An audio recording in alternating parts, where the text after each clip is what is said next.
Everyone, सो आज मैं Laravel live wire में आपको बताऊंगा कि कैसे हम कंपोनेंट बना सकते हैं। दो चीज़ें मैं आपको बताने वाला हूं। एक तो पैरामीटराइज्ड कंपोनेंट बताने वाला हूं, एक जो सिंपल बेसिक कंपोनेंट होता है लाइव वायर में, वो मैं आपको बताने वाला हूं। तो चलते हैं, स्टार्ट करते हैं। अब सबसे पहले क्या करना पड़ेगा, मेरे को यहाँ पे एक लिस्ट दिखानी है, तो मेरे को एक व्यू बनाना पड़ेगा। तो मैं एक व्यू बना लेता हूँ जिसमें मैं कंपोनेंट को कॉल करूँगा। व्यू बनाने के लिए मेरे को अपने फोल्डर में जाना है कॉलेज में, जिसमें जाके मैं एक व्यू क्रिएट करूँगा और वहाँ पे जाके फिर मैं कंपोनेंट को कॉल कर सकता हूँ। तो मैं सपोर्ट फोल्डर में बनाऊँगा। एक्चुअली व्यू मेरे को जो दिखाना है वो मेरे सपोर्ट फोल्डर में ही मेरे को रखना है। तो यहाँ पे जाके मैं एक फ़ाइल क्रिएट करूँगा जो मेरी व्यू फाइल रहने वाली है। तो इसका नाम मैंने raised component dot blade dot PHP के नाम से ये फाइल मैंने रख दी। अब क्या करना है, मेरे को इसमें कोई छोटा सा कोड कॉपी करना है। तो मैं इसकी जो दूसरे वाली फाइल है ऑल कंप्लेंट, इसमें एक कोड कॉपी करता हूँ और इसमें जाके मैं पेस्ट करता हूँ। ठीक है, तो सेम उसी टाइप का मेरे को कोड इसमें लिखना है। अब यहाँ पे मैं क्या करता हूँ, जो मेरा कॉलिंग का जहाँ पे मैंने कॉल किया हुआ है लाइव वायर को, तो यहाँ पे मैं कंपोनेंट बनाऊंगा वो मैं डिफ़ाइन कर सकता हूँ। ठीक है, अब मैं आपको बताता हूँ कि कंपोनेंट के लिए कौन सी कमांड हमें रन करनी पड़ेगी और क्या कमांड हमें लिखनी है। ये हम अपने डायरेक्टरी में जाएंगे जहाँ पे हमें बनाना है, वहाँ पे जाके कमांड रन करेंगे PHP artisan make live wire. और अगर कंपोनेंट किसी फोल्डर में आपको बनाना है तो उसका नाम आप डिफ़ाइन कर सकते हो और बैकस्लैश करके यहाँ पे हमें अपना जो कंपोनेंट है उसका नाम यहाँ पे देना होगा। तो रेज्ड कंप्लेंट मेरे को नाम इसमें डिफ़ाइन करना है। अभी कंपोनेंट मेरा क्रिएट हो चुका है। इसको देखने के लिए हम लाइव वायर के अंदर जाके हम देखेंगे। तो लाइव वायर मेरा नीचे फोल्डर है, वहाँ पे मैं जाता हूँ तो उसमें जाके मैं देख सकता हूँ। इसकी दो फाइल बनेंगी एक्चुअली, एक तो व्यू फाइल बनती है और एक क्लास फाइल मेरी बन जाएगी।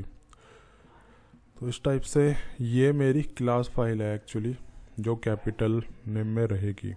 ठीक है, इसके नीचे मैं जाता हूँ तो मेरे को व्यूज़ रिसोर्सेज के अंदर, व्यूज़ के अंदर, लाइव वायर के अंदर जाके मेरे को ये फाइल मिल जाएगी जो कि मेरी व्यू फाइल होने वाली है कंपोनेंट की। ठीक है, तो यहाँ पे मैं इसके अंदर जाता हूँ। तो मैं लाइव वायर के अंदर मेरे को जाना है एक्चुअली। तो लाइव वायर के अंदर सपोर्ट के अंदर जाके ये मेरी व्यू फाइल रहने वाली है। मेरे को जो कोड है अपने व्यू का, वो दोनों जो ये डिव हैं, ओपन डिव और क्लोज डिव के अंदर पेस्ट करना है। तो मैं एक कोड कॉपी कर लेता हूँ जो मेरे को यहाँ पे रखना है टेबल फॉर्मेट में, वो मैंने कॉपी करके पेस्ट कर दिया है। तो इस टाइप से यहाँ पे ये आ गया है। ठीक है, तो यहाँ पे डेटा मेरे को दिखाना है एक्चुअली। तो मैं इसको री इंटेंट कर लेता हूँ सो दैट मेरा कोड जो है प्रॉपरली अलाइन हो जाए। तो ये मेरे रो और कॉलम का स्ट्रक्चर है, वो देखना है। अभी टेम्परेरी में क्या करता हूँ, जो मेरा ये डेटाबेस का रिकॉर्ड फैच करने वाला कोड है वो मैं हटा देता हूँ। ठीक है, सो दैट ये एरर वगैरह ना डिस्प्ले करे। तो मैं यहाँ पे जाता हूँ और यहाँ पे जाके जो मेरा लाइव वायर है उसकी फ़ाइल को मैं कॉल कर लेता हूँ। सपोर्ट के अंदर रेज्ड कंप्लेंट करके मेरा कंपोनेंट है, तो उसका रेफरेंस मैं यहाँ पे डिफ़ाइन कर देता हूँ। देखो, ये मेरी व्यू फाइल है जो मेरे कंट्रोलर में कॉल होगी। ठीक है, उस व्यू फाइल के अंदर मेरा कंपोनेंट कॉल हुआ है और ये जो प्रॉपर जो व्यू फाइल है ये मेरे कंट्रोलर के अंदर जाके कॉल होने वाली है। तो यहाँ से मैं कोड हटा भी देता हूँ।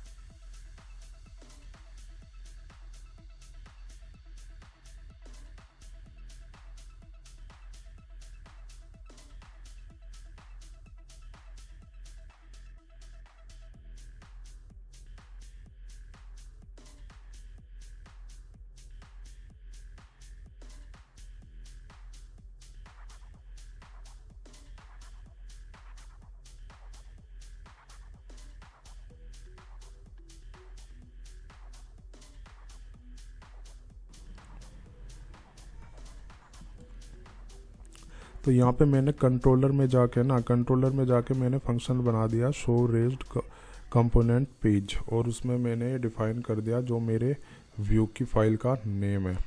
तो व्यू की फ़ाइल का नेम मेरे को डिफ़ाइन करना है यहाँ पे।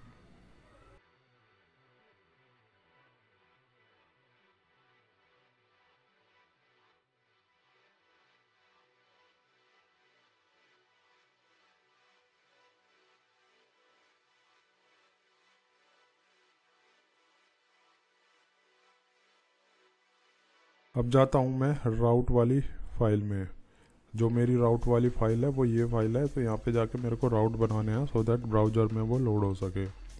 तो यहाँ पे मेरे को फंक्शन डिफ़ाइन कर देना है उसको, और तो उसके बाद थोड़ा यूआरएल में चेंज करना है कि जो प्रॉपर यूआरएल होने वाला है उस पर्टिकुलर, ये मैंने नेम डिफ़ाइन किया उस राउट का, कि यहाँ पे मैं यूआरएल में डिफ़ाइन कर दूंगा कि यूआरएल में क्या लिखा हुआ आ जाना चाहिए। तो रेस्ट कंपोनेंट आएगा यूआरएल में लिखा हुआ मेरे, जब कंपोनेंट मेरा लोड होगा। तो अब इसको मैं चला के देखता हूँ। अभी ये नोट फाउंड आ रहा है, तो मेरे को ऑप्टिमाइज़ करके कमांड रन करनी पड़ेगी, क्योंकि ये कैचे का इशू है एक्चुअली। तो कैचे का ये ठीक होके फिर मेरा ये लोड हो जाना चाहिए। ठीक है, अभी मैं इसको चला के देखता हूँ फिर। तो ये इसको नोट फाउंड दिखा रहा है मेरा व्यू को। आई थिंक मैं कुछ उसमें प्रॉपर सही फाइल नेम या फोल्डर नेम देना मैं भूल गया हूँ। तो यहाँ पे जाके मैं डिफ़ाइन करना पड़ेगा मेरे को उसका प्रॉपर जो लोकेशन है, जो उसका नाम है सपोर्ट, एक्चुअली कॉलेज के अंदर सपोर्ट फोल्डर है, उसके अंदर जाके ये व्यू फाइल है मेरी। तो अब मैं इसको लोड करता हूँ। तो अब ये डू नॉट मैच वाला इशू दिखा रहा है। ठीक है, अच्छा इसमें ये ब्रैकेट वगैरह मेरा रिमूव करना मैंने छोड़ दिया है वहाँ पे, तो उसको प्रॉपर्ली रिमूव कर दूंगा तो ये एरर वगैरह मेरा हट जाएगा, राइट।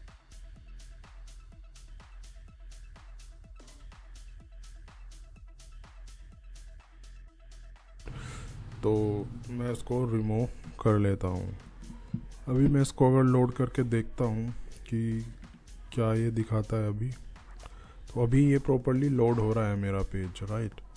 इसमें कोई भी प्रॉब्लम ये नहीं दिखा रहा है। इस टाइप से ये डेटा यहाँ पे दिखा रहा है क्लियरली, क्योंकि अभी डेटा फैच नहीं हो रहा है एक्चुअली कंपोनेंट में। ये फिक्स्ड डेटा दिखा रहा है जो मैंने स्टैटिक डेटा डाला हुआ है। अभी डेटाबेस से इसमें रिकॉर्ड्स नहीं आ रहे हैं। तो अब मैंने ना यहाँ पे एक्चुअली जो है मेरे जो डेटाबेस का जो उसके नेम है, कॉलम के नेम, वो मैं डिफ़ाइन कर देता हूँ।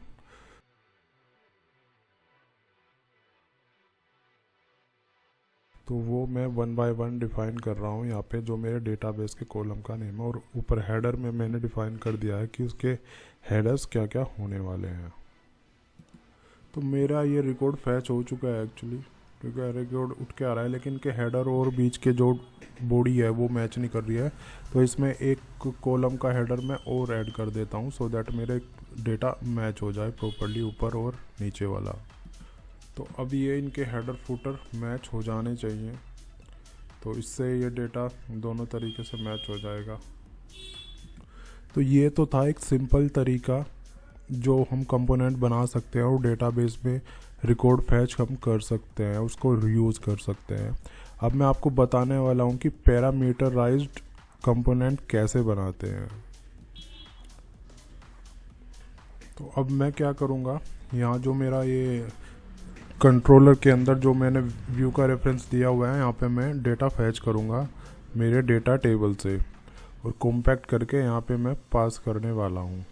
ठीक है, ये जो मेरा ऑब्जेक्ट है ये पास हो जाएगा व्यू में, और फिर वहाँ पे मैं पास करूँगा ये कंपोनेंट में। तो ये अभी ये जो कंपोनेंट है यहाँ पे ना मैं एक पैरामीटर पास कर देता हूँ। तो जो लाइव वायर का जो कंपोनेंट होता है उसमें जो पैरामीटर पास होता है वो इस तरीके से होता है एक्चुअली, राइट। तो इस तरीके से हम इसमें कंपोनेंट पास करते हैं। कोलन लगा के रिकॉर्ड में डिफ़ाइन कर दूंगा और बाद में फिर वो वेरिएबल जो मेरे व्यू में आ रहा है वो मैं पास कर दूंगा एक्चुअली। और जो ये है ये मेरा, मैं इसमें कमेंट बना लेता हूँ इसको, और एक माउंट फंक्शन मेरे को डिफ़ाइन करना पड़ेगा जिसमें मैं एक पैरामीटर पास करूँगा, एक वेरिएबल पास करूँगा, और जो ये जो रिकॉर्ड्स है, ये जो वेरिएबल है, यही वहाँ पे डेटा को डिस्प्ले करेगा एज प्रॉपर्टी मेरे को यहाँ पे लेना पड़ेगा और उसको फिर प्रॉपर्टी में असाइन करना पड़ेगा इस वेरिएबल को, ठीक है। ऊपर भी पब्लिकली वो प्रॉपर्टी मेरे को डिफाइन करनी पड़ेगी सो दैट इसमें मेरी सारा रिकॉर्ड वगैरह आ जाए उठ के, ठीक है। तो इस टाइप से वेरिएबल मैं यहाँ पे डिफ़ाइन करूँगा। ऊपर भी मेरे को ये डिफ़ाइन करना ही है, ठीक है। तो ये मैंने कर दिया है डिफ़ाइन प्रॉपरली। अब इसको यहाँ पे मैं क्या करूँगा ना, यहाँ पे मैं और सारी चीज़ें भी करके देखूँगा अभी। तो यहाँ पे ना मेरे को ये डिफ़ाइन करना पड़ेगा रिकॉर्ड को डिस्प्ले करने के लिए। फॉर ईच लूप मैंने लूप लगाया और उसके बीच में मैंने जो मेरे कॉलम्स हैं उसका नेम मैंने रख दिया। तो अब इसको मैं चला के देखता हूँ, बट ये कुछ एरर आ रहा है। ये मेरे को डिफ़ाइन वहाँ पे जो मेरा जो मॉडल है, मॉडल का नेम मेरे को यहाँ पे डिफ़ाइन करना पड़ेगा, अदरवाइज़ ये एरर दिखाता रहेगा। और भी इसमें कुछ रेफरेंसेस होते हैं तो वो भी मैं दे देता हूँ। तो यही सेम मेरे को मॉडल का नेम वहाँ पे डिफ़ाइन करना पड़ेगा सो दैट दोबारा इसमें ये एरर वगैरह ना दिखाए, ठीक है। रिफ्रेश मैं इसको करता हूँ, अब ये रिटर्न का एरर दिखा रहा है। तो यहाँ पे जो है मैं एक्चुअली सेमी कोलन लगाना वहाँ पे मैं भूल गया हूँ, तो वहाँ पे मैं सेमी कोलन लगा लेता हूँ, अदरवाइज़ ये एरर दिखाता ही रहेगा, ठीक है। अब इसको मैं चलाता हूँ, इसको रिफ़्रेश करता हूँ और देखता हूँ ये क्या दिखाता है। अब प्रॉपरली आप देख रहे हो ये डेटा मेरा अच्छे से